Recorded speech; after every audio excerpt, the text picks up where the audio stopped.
Саптық дайындық пәні бойынша 8-ші тақырыбымыз бас киімсіз әрі қарусыз тұрғанда әскери сәлемдесу. Тақырыбымыздың жоспары бас киімсіз әрі қарусыз қозғалғанда әскери сәлемдесу. Бас киіммен қарусыз қозғалғанда әскери сәлемдесу. Бір орында бұрылыстар. Тақырыбымыздың мақсаты студенттерге бас киімсіз және қарусыз тұрғанда әскери сәлемдесу тәртібін үйрету. Саптық мәдениет пен әскери тәртіп дағдыларын қалыптастыру. Тақырыбымыздың міндеті бас киімсіз және қарусыз қозғалыста әскери сәлемдесу тәсілдерін түсіндіру. Бас киіммен қозғалыста әскери сәлемдесу тәртібін үйрету. Бір орындағы бұрылыстарды дұрыс орындау дағдыларын қалыптастыру. Әскери сәлемдесуді нақты және дұрыс тәртіппен орындауға үйрету. Саптан шығу және сапқа қайта тұру. Саптан шығу кезеңдері: бұйрықты есту, жауап беру. Саптан шығу, бастыққа жақындау, баяндау. Саптан шығу не үшін керек? Бұйрықты орындау, бастыққа баяндау, жеке тапсырма алу. Әскери сәлемдесу қозғалыс кезінде жаса бір: сол аяқпен адым, басты тік, қолмен қозғалыстан жалғастыру. 2-3 адым жасап, жаттығуды қайталау. Әр адымның ара қашықтығы 60-70 адым минутына. Командир пәрмені қозғалыста бастық сол жақта, бөлімше адымда. Әр есеп бойынша басты бұру, қол қозғалысты тоқтату, жалғастыру. Жаттығу бөлімше бойынша бір-бірден командир жанынан өту, тәсілді тексеру. Қарама қарсы қозғалыс. 10 адым қашықта сәлемдесу. Қарусыз қозғалыста сәлемдесу бір-бірмен кездескенде және басы бозғанда беріледі. Бас киіммен қозғалыста әскери сәлем беруді оқыту 8 санау бойынша жүргізіледі. Алғашқыда оқытушы тәсілді толыққанды көрсетіп, сонан соң бөлім бойынша жалғастырады. Жаса бір санағы бойынша сол аяқпен адым жасалынады және аяқты жерге қоюмен бірге басшы жағына қарай бас қол қойылумен бірге бұрылады. Сол қол жамбасқа қарай түсіріледі. Жаса 1, жаса 2, жаса 3, жаса 4, жаса 5, жаса 6 санаулары бойынша оң аяқпен адымдар жасалады. Жаса 7 санағы бойынша сол аяқты жерге қоюмен бірге бас тіктеледі.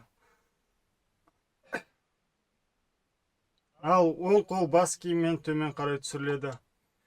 Жаса 8 санағы бойынша аяқ сол аяққа тақалып, оң қол жамбасқа түсіріледі. Студенттердің тәсілді дұрыс түсінгеніне көз жеткізгеннен соң оқытушы оларды лекке тұрғызып, өздерінің санауы бойынша жаттығуға кіріседі.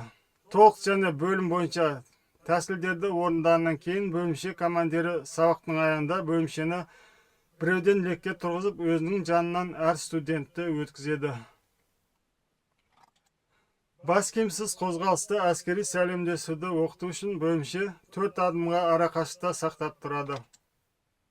Бас киімдер алдын ала шешіледі және сабақты өткізіліп жатқан жерден басқа жерге әдемілеп қойылады.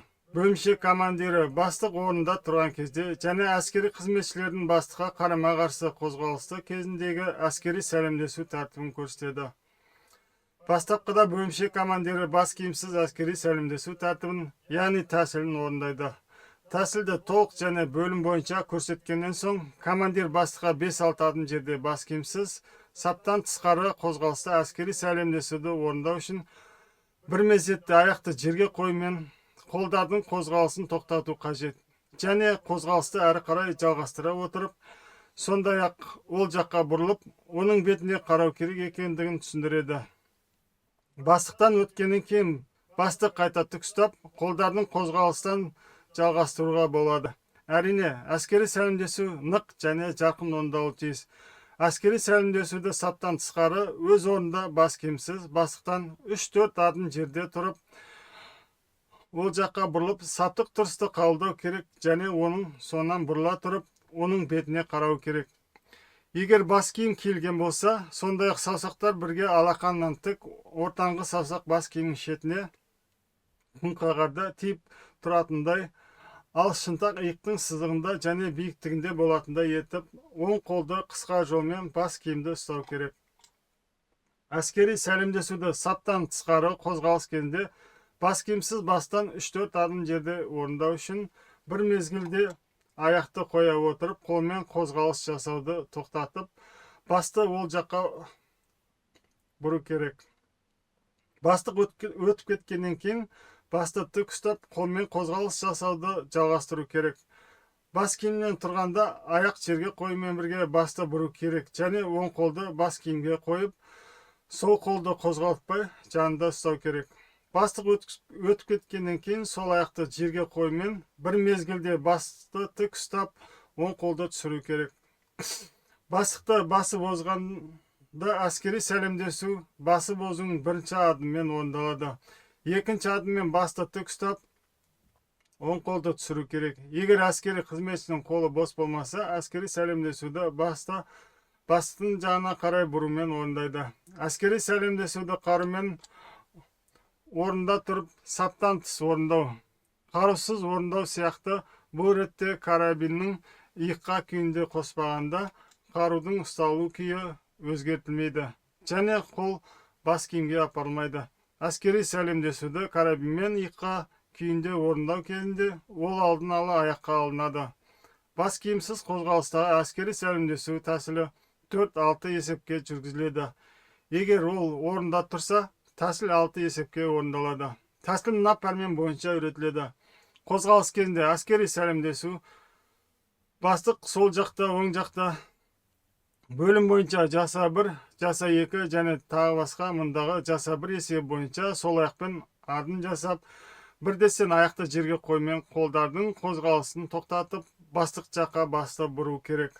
Келесі 2, 3, 4, 5, 6 есептер бойынша бұрылған баспен қолдарды жиырып, қозғалысты жалғастыру қажет. Әскери сәлемдесуді қозғалыста бас киімсіз орындауды үйрету.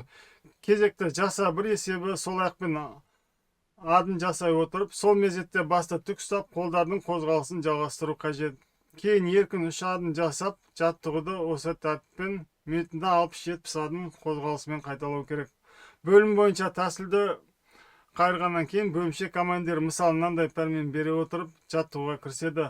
Қозғалыста әскери сәлемдесу бастыққа сол жаққа 4 адым жерде бөлімше адымда.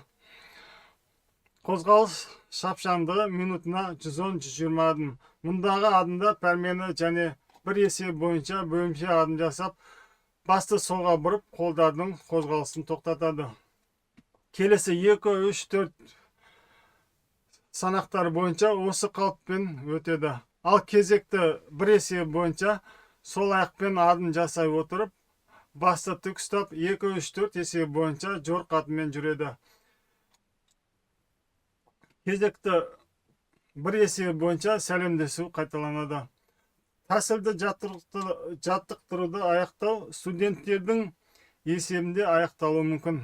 Жаттығудың қорытындысы бойынша командир бөлімшені біреуден лекке орналастырып, өзінің жанына әрқайсының тәсілдерді орындауды, іс-қимылдарды тексере отырып өткізеді. Жаттығуды студенттердің бір-біріне қарама-қарсы 10 адым қашықтық қозғалысы кезінде жүргізуге болады. Бұл жерде бөлімше командирі студенттерге келесі кеңестер беру мүмкін. Бір-біріне қарама-қарсы қозғала отырып, келесі жайттарды ескерген жөн. Егер әскери қызметшілер 5 адымда сәлемдесе бастаса, онда сәлемдесуді олар 3 адым ғана өтісімен тоқтатады. Ал егер 6 адым қашықта сәлемдесе бастаса, онда 4 адым өтісімен аяқтайды. Студенттер әскери сәлемдескенде мынандай қателіктер жіберіп алуы мүмкін. Мәселен, басты бұрғанда бүкіл дене бұрылады, немесе бастапқыда басты бұрып, кейін қолды түсіреді деген сияқты. Бастықты басы бозғанда әскери сәлемдесу 2 есеппен жүргізіледі. Мұнда жаса 1 есеп бойынша сол аяқпен алға адым жасап, бір мезетте аяқты жерге қоймен басты солға бұрады. Және бас киімге қолды апарып, ал сол қолды жамбасқа тақап ұстайды. Келесі жаса 2 есеп бойынша адым жасап, сол мезетке кезекті сол аяқты жерге қоймен бірге басты оза отырып, басты тік ұстайды. Ал қолдарды төмен түсіреді. Сонымен тәсіл қайталанады. Жылдамдық бірте-бірте минутына 110-120 адымға дейін өсе түседі. Тақырыбымызды қорытындылай келе, қарусыз және бас киімсіз әскери сәлемдесу студенттердің тәртібі, дене үйлесімділігі және командирге құрмет көрсету қабілетін дамытады. Қозғалыс кезінде тәсілдерді жаттықтыру дәлдік пен шапшаңдылықты қалыптастырады. Ал бөлім бойынша тексеру студенттердің әрекеттерінің үйлесімділігі орындауға мүмкіндік береді. Әскери сәлемдесу бұл дисциплина мен әскери дәстүрдің негізгі элементі.